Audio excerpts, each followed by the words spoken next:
जय भोलेनाथ। हर हर महादेव। इस प्रकार शिव महापुराण में रुद्र संहिता के युद्ध खंड में और भी कई दैत्य और असुरों के बारे में वर्णन है जो वरदान पाकर अहंकार से भर गए और बाद में भगवान शिव ने उनका अहंकार नष्ट कर दिया। सनय कुमार जी कहते हैं कि गजासुर महिषासुर का पुत्र था। जब उसने सुना कि देवताओं से प्रेरित होकर देवी माँ ने उनके पिता को मार दिया था, तब उसका बदला लेने की भावना से उसने घोर तप किया, ब्रह्मा जी की अर्चना की। तब ब्रह्मा जी ने प्रसन्न होकर उसे यह वरदान दिया कि वह काम के वश होने वाले किसी भी स्त्री या पुरुष से नहीं मरेगा,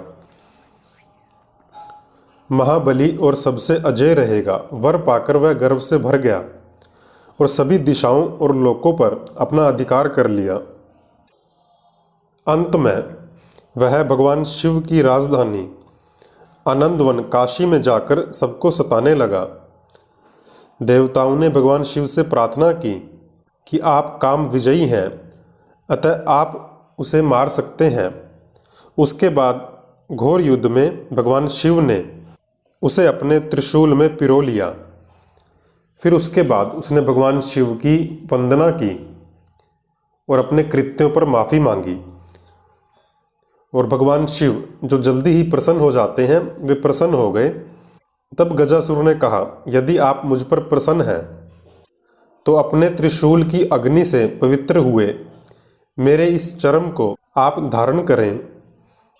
मेरा यह चर्म अनेक लंबे काल तक अग्नि की ज्वाला में पड़कर भी भस्म नहीं हुआ। गजासुर की बात सुनकर भक्त वत्सल भगवान शिव ने प्रसन्नता पूर्वक गज से कहा कि ऐसा ही होगा।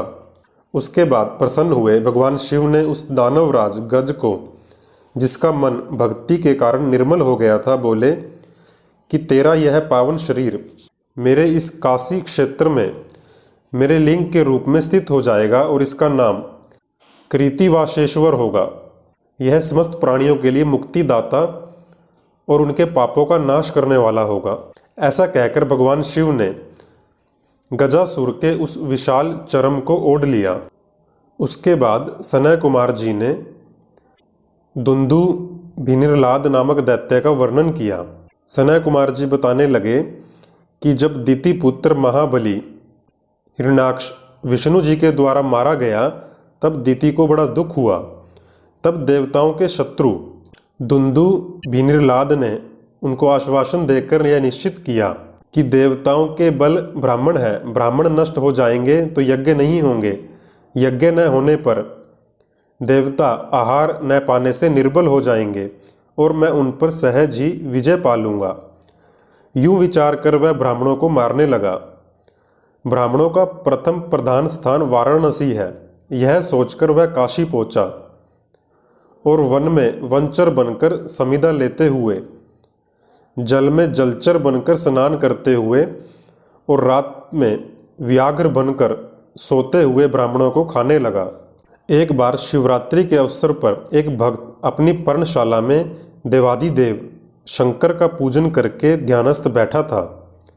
उसी समय बल के अभिमान में चूर हुआ दैत्यराज दुंदु भिनिर्लाद ने व्याघ्र का रूप धारण कर लिया, अर्थात बाघ का रूप धारण करके उसे खा जाने का विचार किया। परंतु वह भक्त शिव दर्शन की लालसा लेकर ध्यान में तल्लीन हो रहा था। इसके लिए उसने पहले से ही मंत्र रूपी अस्त्र का विन्यास कर लिया था। इस कारण वह दैत्य उस पर आक्रमण करने में समर्थ न हो सका। इधर सर्वव्यापी भगवान शिव को जब उस दुष्ट रूप वाले दैत्य के अभिप्राय का पता लगा, तब भगवान शिव ने उसे मार डालने का विचार किया। ज्यों ही उस दैत्य ने बाघ रूप से उस भक्त को अपना ग्रास बनाना चाहा, उसी समय भगवान शिव अपने भक्त की रक्षा के लिए वहां प्रकट हो गए और उसके सिर पर प्रहार किया और वह दैत्य जो बाघ का रूप धारण किए हुए था, उसी समय मृत्यु को प्राप्त हुआ और वहां हुए उस भयंकर शब्द को सुनकर तपस्वियों का हृदय कांप उठा। वे रात में उस शब्द का अनुसरण करते हुए उस स्थान पर पहुंचे जहां भगवान शिव बगल में उस पापी को दबाए हुए खड़े थे। उन्हें देखकर सब लोग उनके चरणों में पड़ गए। तब भगवान शिव ने कहा कि जो मनुष्य यहाँ आकर श्रद्धापूर्वक मेरे इस रूप का दर्शन करेगा, निसंदेह मैं उसके सारे उपद्रवों को नष्ट कर दूंगा। जो मानव मेरे इस चरित्र को सुनकर और हृदय में मेरे इस शिवलिंग का स्मरण करके संग्राम में प्रवेश करेगा, उसे अवश्य विजय की प्राप्ति होगी। जो मनुष्य व्यागेश्वर के प्राकट्य से संबंध रखने वाले इस परमोत्तम चरित्र को सुनेगा अथवा दूसरों को सुनाएगा, पढ़ेगा या पढ़ाएगा, वह अपनी समस्त मनोवांछित वस्तुओं को प्राप्त कर लेगा और अंत में संपूर्ण दुखों से रहित होकर मोक्ष का भागी होगा। उसके बाद सनय कुमार जी दो और दैत्य जिनका नाम विदल और उत्पल था, उनका वर्णन करते हुए बोले कि उन्होंने ब्रह्मा जी से किसी पुरुष के हाथ से न मरने का वर प्राप्त करके सब देवताओं को जीत लिया था और वह सभी पर अत्याचार करने लगे थे। तब सभी देवता ब्रह्मा जी के पास गए और अपना दुख सुनाया। उनकी कष्ट कहानी सुनकर ब्रह्मा जी ने उनसे कहा कि तुम लोग शिवा सहित शिव का आदर पूर्वक स्मरण करके धैर्य धारण करो। वे दोनों दैत्य निश्चय ही देवी के हाथों मारे जाएंगे और शिव और शिवा दोनों तुम्हारा शीघ्र ही कल्याण करेंगे। उसके बाद देवगण आनंदित हो अपने अपने धाम को लौट गए और कुछ समय बाद उन दोनों दैत्यों ने नारद जी के द्वारा माता पार्वती के सौंदर्य की प्रशंसा सुनी और उनका अपहरण करने की बात सोची।